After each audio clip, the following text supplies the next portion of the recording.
पर स्पॉन हो जहाँ पर सिर्फ एक पेड़ है, खाने के लिए कुछ भी नहीं है और दूर दूर तक सिर्फ पानी है। क्या तुम ऐसे आइलैंड पर सर्वाइव कर पाओगे? तो आंसर है पता नहीं, बट डोंट वरी, तुम्हें आंसर मिल जाएगा, क्योंकि इस वीडियो में हम कोशिश करेंगे एक सर्वाइवल आइलैंड पर 100 डेज सर्वाइव करने की, और वो भी हार्डकोर मोड में। और इस वीडियो में हमारे साथ काफ़ी सारी एपिक चीज़ें हुई, तो हो सके तो वीडियो को पूरा देखना एंड या एंजॉय द वीडियो।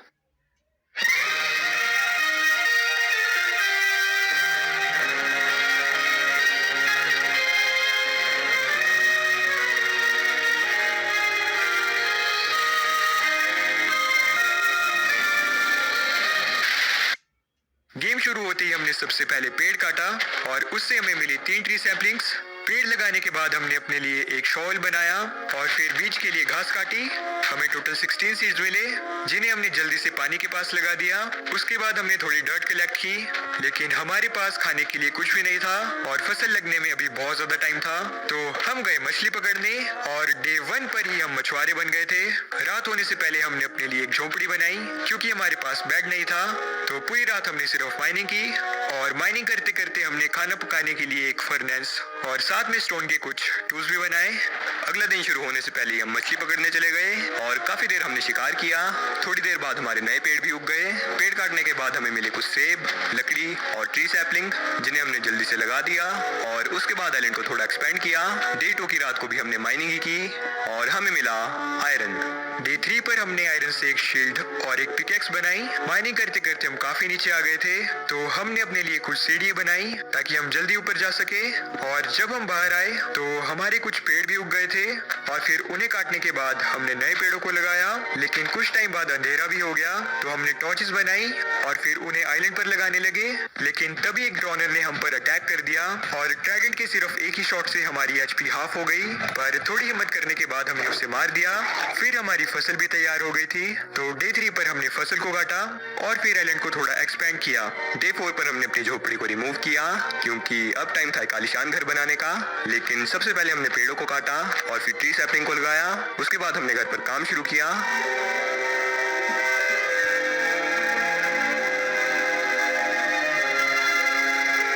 रात तक हमने घर को लगभग पूरा भी कर लिया था, लेकिन फैंटम ने हमारे ऊपर हमला कर दिया, तो हमने काफी देर उनसे फाइट की और उन्हें मारने के बाद हमें मिली फैंटम मेम्ब्रेन, जो कि पोशन बनाने के काफी काम आएगी। डे 5 पर हमने थोड़ी फसल और पेड़ काटे। उसके बाद हमने काफी देर घर पर काम किया और उसकी छत को कंप्लीट किया। फिर हमने थोड़े और पेड़ काटे और अब हम पेड़ों की एक दुकान भी खोल सकते हैं। उसके बाद हमने घर में खिड़की और दरवाजे लगाए, लेकिन घर को थोड़ा और अच्छा बनाने के लिए हमने फ्लोर के लिए स्टोन ब्रिक्स बनाई और फिर सामान को अंदर प्लेस करने के बाद हमारा घर कंप्लीट हो गया। डे 6 पर हम गए डायमंड की तलाश पर, जहाँ हमने काफी देर तक स्ट्रिप माइनिंग की, लेकिन डायमंड की जगह हमें सिर्फ आयरन ही मिला। डे 7 पर हमने आयरन से आर्मर बनाया, लेकिन बूट्स के लिए हमारे पास आयरन कम पड़ गया, तो हम गए माइन में और आयरन माइन करने के बाद हम घर वापस आए। उसके बाद हमने थोड़ी फसल काटी, खेत को थोड़ा बड़ा किया और फिर फाइनली आर्मर को कंप्लीट किया। उसके बाद हम दोबारा से गए डायमंड की तलाश पर और पूरा दिन माइन करने के बाद भी हमें सिर्फ एक डायमंड मिला। डेट पर भी हमने अपनी तलाश जारी रखी और इस बार डायमंड के नाम पर हमें सिर्फ एक एमराल्ड मिला और बेचारी एक पफर फिश ने तो हमारे सामने आत्महत्या ही कर दी। रात को हम घर वापस आए और उसके बाद फसल काटने लगे, लेकिन फिर एक समुद्री ज़ॉम्बी और बड़े चमगादड़ों ने हमारे ऊपर गैंग बनाकर अटैक कर दिया और एक चमगादड़ तो हमारे घर में ही घुस गया था, जिससे अपनी जान गंवानी पड़ी। डे 9 पर हमने फार्मिंग की और थोड़ी मछली पकड़ी और अब हमारे पास ढेर सारे पेड़ भी हो गए थे, तो हमने उनके लिए एक ट्री फार्म बनाने का सोचा और फिर पूरा दिन सिर्फ उसी पर काम किया।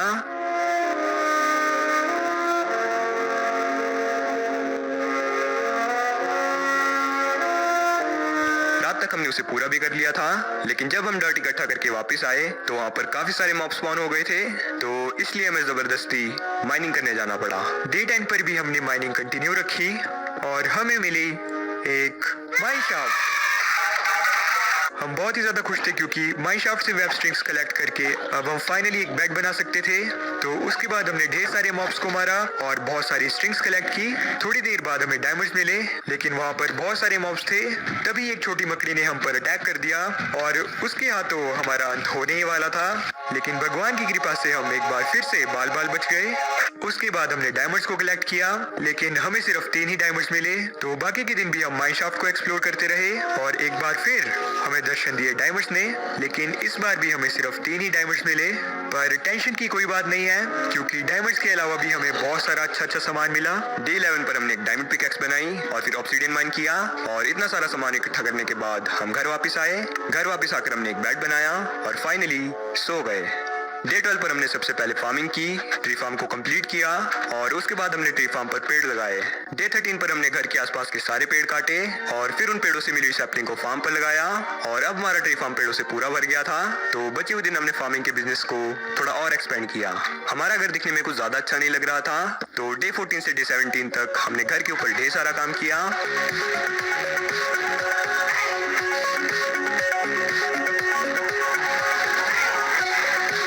और अब हमारा घर पहले से काफी अच्छा लग रहा था।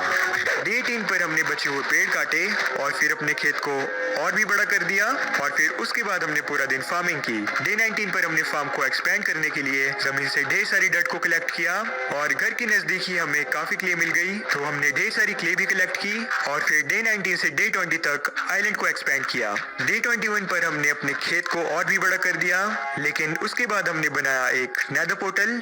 डे 22 पर हम गए नेदर में, लेकिन हमारे चारों तरफ सिर्फ नेदर एग था, तो हमने काफी देर तक उसे माइन किया और हमें फाइनली बाहर जाने का रास्ता मिल ही गया। लेकिन हम नेदर की सबसे बेकार बायोम के पास स्पॉन हुए थे और वहां से निकलना बहुत ही ज्यादा मुश्किल होने वाला था, तो हमने अपने लिए एक रास्ता बनाया और उसे चारों तरफ से कवर कर दिया। डे 23 पर हमने एक मॉब फार्म बनाना शुरू किया और फिर डे 23 से डे 26 तक हमने फार्म पर ही काम किया।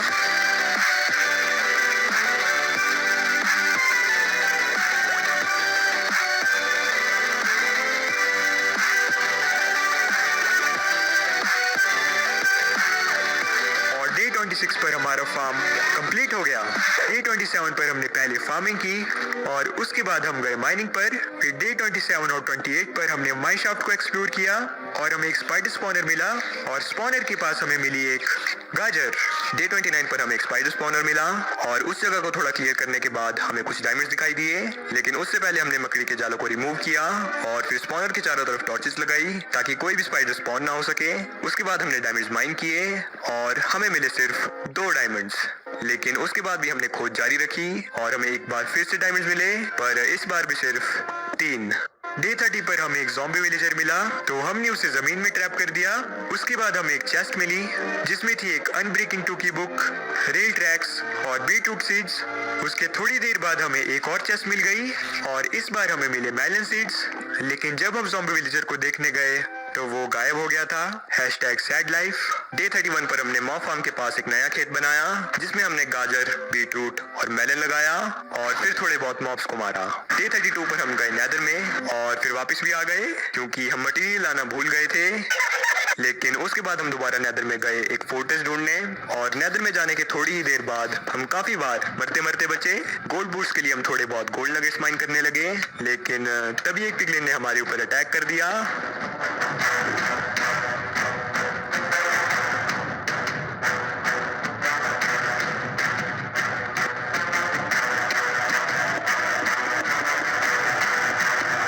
लकीली हमने टाइम पर खुद को ब्लॉक से कवर कर दिया और हाफ हार्ट पर जिंदा बच गए। डे 33 पर हमने थोड़े और गोल्ड नगेट्स माइन किए और फिर अपने लिए गोल्ड बूस्ट बनाए। इतने ज्यादा भयानक एक्सपीरियंस के बाद हम घर की तरफ वापस गए और रास्ते में हमें काफी सारी चीजें भी मिली, लेकिन घर वापस आते आते हमारे साथ एक बार फिर से चमत्कारी सीन हो गया था, पर भगवान की कृपा से हम इस बार भी बच गए। फिर हम घर वापस आए और बेकार सामान को लावा में फेंकने लगे और पता नहीं हमारी डायमंड पिकैक्स का क्या हुआ, पता नहीं वो कहीं पर गुम हो गई, पता नहीं। उसके बाद हमने थोड़े पेड़ काटे और फिर एक नई डायमंड पिकैक्स बनाई। डे 34 पर हम गए माइनिंग पर और इस बार हमें काफी जल्दी डायमंड्स भी मिल गए और वो भी टोटल 8 डायमंड्स। उसके बाद भी हम डायमंड्स की तलाश करते रहे, लेकिन तभी एक ज़ॉम्बी और स्केलेटन आपस में लड़ाई करने लगे और हमने उनके साथ एक सेल्फी भी खींची, लेकिन थोड़ी देर बाद ज़ॉम्बी ने हमें धोखा दे दिया तो हमने उसे गायब कर दिया। डे 35 पर हम एक बार फिर नेदर में गए और रास्ते में हमने एक पिगलिन से ढेर सारा गोल्ड ट्रेड किया और हमें एक फायर रेजिस्टेंस का पोशन, 5 हैंडर पर्ल और ढेर सारा सामान मिला। डे 36 से 38 तक हमने नेदर फोर्ट्रेस को ढूंढा और हमें काफी सारी चीजें मिली, लेकिन नेदर फोर्ट्रेस का कोई नामो निशान ही नहीं था। डे 39 पर हमने काफी देर तक फार्मिंग की और अब हमें चाहिए था शुगर केन,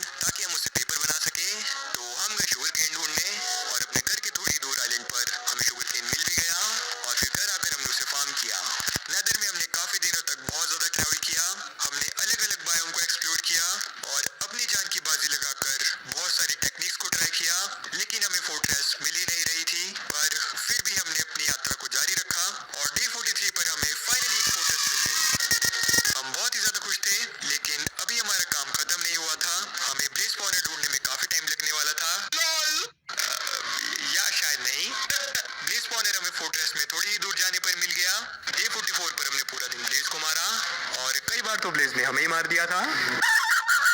डे 45 पर काफी सारी ब्लेज रॉड इकट्ठा करने के बाद हम घर की तरफ जाने लगे, लेकिन रास्ते में हमें काफी सारे एंडरमैन मिल गए और हमें एंडर पर्ल की काफी जरूरत भी थी। तो डे 45 पर हमने पूरा दिन एंडरमैन को मारा और हमें 5 एंडर पर्ल मिले, लेकिन फिर हमें याद आया कि हम नेदरवॉर्ट लाना ही भूल गए थे। तो डे 46 पर हम फोर्ट्रेस में वापस आ गए और वहां से हमने ढेर सारा नेदरवॉर्ट और कुछ और चीजें भी लूटी, लेकिन एक बार तो सभी मॉब्स ने मिलकर हम पर अटैक कर दिया था, लेकिन भगवान की दया से हम बच गए। उसके बाद हम गए घर की तरफ, लेकिन रास्ते में हमें एक बार फिर कुछ एंडरमैन दिखाई दिए, तो हमने उन सभी को मार दिया और हमें थोड़े एंडरपर्ल भी मिल गए। पिगलिन से ट्रेड करके हमारे पास पहले से 5 एंडरपर्ल पड़ी थी, तो अब हमारे पास टोटल 16 एंडरपर्ल्स हो गई थी। डे 47 पर हम गए घर की तरफ और काफी देर ट्रैवल करने के बाद हम घर पहुंच ही गए। नेक्स्ट डे हमने ब्लेज पाउडर और एंडरपर्ल से 16 एंडराइज बनाई, फिर हमने बनाया एक ब्रूइंग स्टैंड और उसके साथ वाली चेस्ट में हमने पोशन बनाने का सामान रखा। उसके बाद हम बाहर आए और घर के साथ नेदरवॉर्ट को लगाया, फिर हम गए एंड पोर्टल की तलाश में और रास्ते में हमें एक ओशन मॉन्यूमेंट भी दिखाई दिया जिसे हम फिर कभी लूटेंगे। डे 49 पर हमें एक आइलैंड दिखाई दिया और एक दो बार एंडर आई फेंकने के बाद कंफर्म हो गया कि स्ट्रॉन्ग होल्ड उसी आइलैंड के नीचे है, तो हमने नीचे की तरफ माइनिंग शुरू की और थोड़ी ही देर में हमें स्ट्रॉन्ग होल्ड मिल ही गई, लेकिन हमारे पास लकड़ी ही खत्म हो गई थी, तो हमें फिर से ऊपर जाना पड़ा। जब हम ऊपर पहुंचे तो वहाँ पर वुल्फ और चिकन स्पॉन हो गए थे और नजदीक ही मीट और वुल पड़ा था, जिसका मतलब था कि वुल्फ ने शायद भेड़ को मार दिया। लेकिन हम काफी ज्यादा खुश थे कि हमें कुछ जानवर भी मिल गए जिन्हें हम अपने साथ घर भी ले जा सकते हैं। फिर हमने थोड़ी लकड़ी काटी और उसके बाद हम गए स्ट्रॉन्ग होल्ड में। स्ट्रॉन्ग होल्ड में जाते ही हमें एक लाइब्रेरी मिल गई जहाँ पर हमने एन्चेंटमेंट रूम के लिए बहुत सारी बुक्स कलेक्ट की और एक चेस्ट से हमें लूटिंग 2 की बुक भी मिली। उसके बाद हमने काफी देर तक एंड पोर्टल की तलाश की और थोड़ी देर में हमें एंड पोर्टल भी मिल गया। तो एंड पोर्टल को एक्टिवेट करने के बाद हम वहीं पर बेड लगाकर सो गए। डे 50 पर हम ऊपर आए और हमने वुल्फ को टेम करने की कोशिश की, लेकिन हमारे पास बोन ही नहीं थी, तो इसलिए हम अपने साथ चिकन को ले गए क्योंकि चिकन के पंख से हम एरोज भी बना सकते थे और अपने साथ सिर्फ एक चिकन को ले जाकर हम उसके अंडों से और चिकन भी हैच कर सकते थे। तो काफी देर ट्रैवल करने के बाद हम घर पहुंचे, फिर हम चिकन को घर के अंदर ले गए और उसके बाद हमने अपने लिए एक डायमंड स्वॉर्ड और एक पिकैक्स बनाई। डे 51 पर हमने एक डायमंड चेस्ट प्लेट बनाई और फिर एक एनविल बनाया। एग को हैच करने पर हमें एक और चिकन मिल गया, तो हमने उसे ढेर सारा खाना खिलाया और बड़ा किया। फिर उन 2 मुर्गियों ने एक बच्चा पैदा किया, उसे भी हमने खाना खिलाकर बड़ा कर दिया। फिर हमने अपने घर के पीछे उनके रहने के लिए एक जगह बनाई और फिर उन्हें बेच कर लालच देकर कैप्चर किया। उसके बाद हमने उन्हें फिर से ब्रीड करवाया। डे 52 पर हमें मॉब फार्म से काफी सारे एरोज और पावर 1 वाला वो मिला, वो को हमने रिपेयर किया और नेदर से हम अपने साथ कुछ सामान लाए थे, तो नेदर पोर्टल को हमने एक कस्टम लुक दिया। डे 53 पर हमने आइलैंड पर रास्ता बनाया, फिर अपनी पिकैक्स और स्वॉर्ड पर बुक्स एंड एन्चेंटमेंट्स ऐड की और फिर नेदर पोर्टल को कंप्लीट किया। नेक्स्ट हमने घर के नीचे एन्चेंटिंग रूम बनाया। स्ट्रॉन्ग होल्ड से लाई हुई बुक से हमने बुक शेल्फ बनाई और उन्हें एन्चेंटिंग रूम में प्लेस कर दिया और डे 56 को हमारा एन्चेंटिंग रूम पूरा हो गया। एन्चेंटमेंट करने के लिए हमें एक एन्चेंटमेंट टेबल चाहिए था, लेकिन हमारे पास एक डायमंड कम पड़ रहा था, तो डे 57 पर हम गए डायमंड ढूंढने और डे 59 पर हमें 8 डायमंड मिले, लेकिन हमने सिर्फ एक ही डायमंड माइन किया क्योंकि बाकी के डायमंड्स हम फॉर्चून 3 वाली पिकैक्स से माइन करेंगे। तो हम जल्दी से घर गए और हमने एक एन्चेंटमेंट टेबल बनाया। उसके बाद हमने एक ग्राइंड स्टोन बनाया और अपनी पिकैक्स से पुरानी एन्चेंटमेंट को रिमूव किया। पिकैक्स पर हमें एफिशिएंसी 4 मिल रही थी, बट हमें फॉर्चून 3 चाहिए था, लेकिन फिर भी हमने उसे एन्चेंट किया और हमें उसके साथ फॉर्चून 3 भी मिल गई। हम बहुत ज्यादा खुश थे, तो इसलिए हम गए डायमंड्स माइन करने और फॉर्चून 3 से माइन करने पर हमें 15 डायमंड्स मिले और डायमंड लेगिंग्स के लिए हमारे पास कुछ डायमंड कम पड़ गए, तो इसलिए हमने माइनिंग कंटिन्यू करने का फैसला किया। कुछ ही देर में हमें दोबारा डायमंड्स मिल गए और हमने जल्दी से डायमंड आर्मर को कंप्लीट कर लिया, लेकिन उसके बाद भी हम रुकने नहीं वाले थे, तो हमने काफी देर तक माइनिंग कंटिन्यू रखी और हमें 2 बार डायमंड्स मिले और अब हमारे पास टोटल 36 डायमंड्स हो गए थे। डे 60 पर हमने चिकन को खाना खिलाया और फिर हमने अपने लिए डायमंड टूल्स बनाए। फिर हमने अपनी स्वॉर्ड से पुरानी एन्चेंटमेंट को रिमूव किया और उसे दोबारा एन्चेंट किया, पर इस बार हमें ज्यादा अच्छी एन्चेंटमेंट नहीं मिली। हम वो को भी एन्चेंट करने लगे, लेकिन लेवल 30 करने के लिए हमें थोड़ी और एक्सपीरियंस की जरूरत थी, तो नेक्स्ट डे हमने चिकन को ब्रीड करवाया और काफी सारा एक्सपीरियंस गेन किया। फिर हम वो को एन्चेंट करने लगे और हमें उस पर अनब्रेकिंग 3 मिल रहा था और उसके साथ ही हम इन्फिनिटी की उम्मीद भी कर रहे थे, लेकिन हमारे साथ स्कैम हो गया। उसके बाद हमने ट्री फार्म पर थोड़ा काम किया, फिर हमने मॉब फार्म के ऊपर एएफ के रूम बनाने का सोचा और उस पर काम शुरू कर दिया। नेक्स्ट डे हमने उसे पूरा कर लिया और फिर बाकी के दिन फार्मिंग की। डे 63 पर हमने एक बार फिर चिकन्स को ब्रीड करवाया और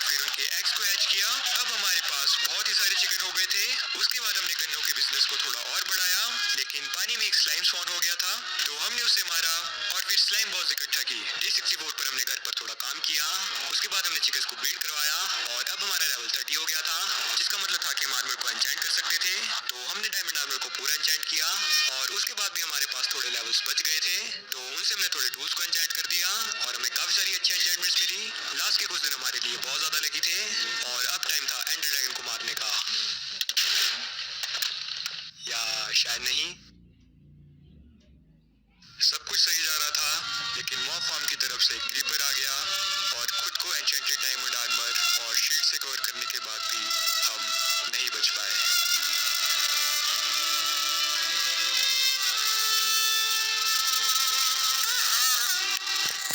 100 डेज हम सर्वाइव नहीं कर पाए, लेकिन इस वीडियो को बनाने में हमें काफी मजा आया और होपफुली तुम्हें देखने में भी उतना ही मजा आया होगा। और हम कोशिश कर रहे हैं कि हम इस मंथ 10 के सब्सक्राइबर्स क्रॉस कर सके, तो हो सके तो